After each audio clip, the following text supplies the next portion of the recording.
Ha? Sakay dito. Video ko? Sayang, di man lang makapunta ng malapitan sa ilog. Dahil nga, hindi ako marunong ako lumungoy, pero hindi ganun kagalingan. Kaya kong lumutang. Pero, ayoko rin eh. Yan, makagala. Ang sarap ng tunog ng falls. Maliit na falls. Ganda maaga. Dito lang yan sa Baylen, Cavite. Diba? Kita nyo na kung gaano kaganda ang Baylen. Yan. Lalo na asawa ko maganda. O, diba? Ano, maliligo ka? Makagala. Nung nasa Mayang Falls kami, nanghuli ng isda asawa ko. Ngayon gusto naman manghuli ng isda rito, iuwi naman sa bunso namin. No, talaga naman. Ang lakas din ng trip eh. Magtatampisaw daw muna siya. Siya lang mag-isa na niligo rito.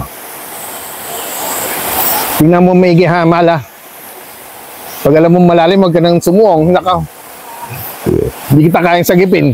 Kaya ko lang gawin talaga siya, i-video ka habang nalulunod ka. Yun lang talaga ang magagawa ko. Gago! Ingat ka dyan, ingat. Saan? Ano yun, yung tubo? Ayan nga, oh, merong water system sila, oh. Nilagyan naman ng tubo. Ayan, oh. Para magagamit din ng taong bayan. O, personal nila. Ayan yung tubig, bukal. Yan, no? Yung pala problema tubig dito pag pupunta ka. Hindi ka na magbaon pa. Pag-akat mo, ay nakatin namin. Matarik, pero may hagdan. Diba? Walang problema.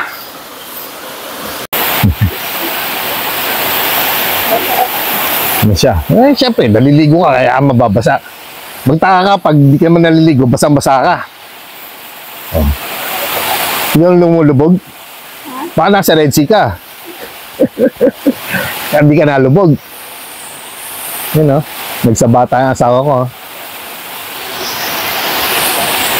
Ganda talaga, mga gala. Oh.